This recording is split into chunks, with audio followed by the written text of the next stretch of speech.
Assalamualaikum. Okey, kali ni Cik Max nak tunjukkan soalan nisbah trigonometri. Okey, tingkatan 3. Okey, nampak macam simple je kan? Okey, kita baca soalan dia. Diberi bahawa tan theta adalah 5/12. Hitung panjang dalam cm bagi YZ. So, dia nak panjang YZ ni. Okey, so pernah dengar tak socah tua?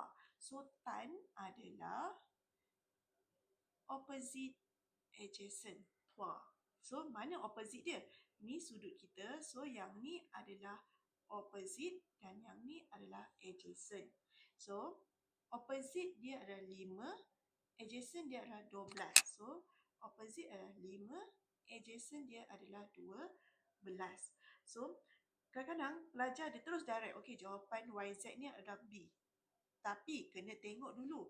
Kita kena semak, betul tak hypotenuse bagi 5 dan juga 12 adalah 26. So, selalunya kita akan buat macam mana?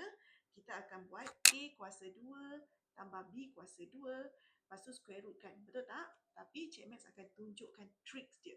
Gunakan terus POL. Nampak tak kat sini Cik Max tulis?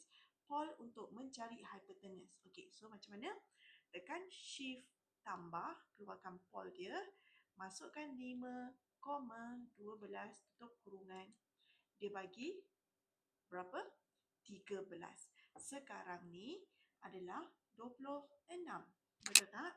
13 darab berapa dapat 26?